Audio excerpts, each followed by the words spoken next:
The Otago Festival of the Arts kicked off October with a love story about artist Rita Angus and her lover, composer Douglas Lilburn.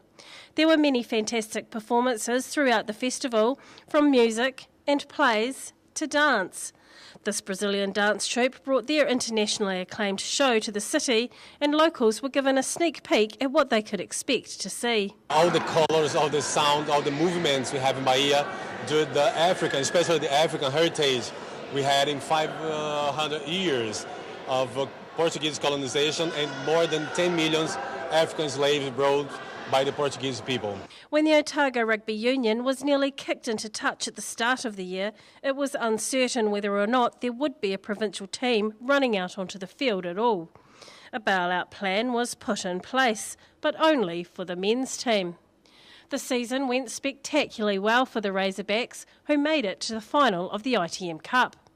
The captain says it would be a very big step up for many of the players. Well, it's going to be probably the biggest game that most of us have ever played. It's going to be really physical. It's going to be fast, especially for that first half, and hopefully we can stick with them and knock them over. And then that last half or last 20 minutes again, we can really use our fitness and bring it home. The women's team, the Otago Spirit, made it to the top 3 in their competition after raising the $20,000 needed to take part. Coming from a bit of adversity, sort of like not having a team at the start of the year, it's brought us together a little bit. But on the field, we've just played well as a team, to be honest. We've had good preparations, our coaches have been sharp, and I think we've had a lot of commitment from the girls, which is, it's really cool, and I've really enjoyed it. October was the month to celebrate the humble parking warden. They held a conference in the city with many topics up for discussion on the agenda. What we'd like to do is to have people appreciate that what we're doing does have a reason and a function behind it. And all we want them is to say thank you instead of cursing, swearing and telling us to get a real job. 44 Tuatara made Orokonui Sanctuary their home as part of a national recovery program.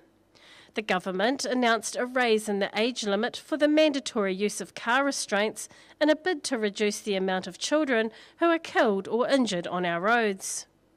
The second best trampolinist in the world for his age, Dylan Schmidt, was in town for the New Zealand Gym Sports Championships.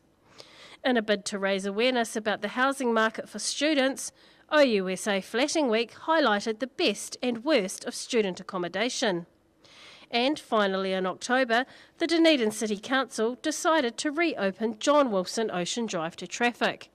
But voices against the move were still, unsurprisingly, opposed. Dee Karen, 9 Local News.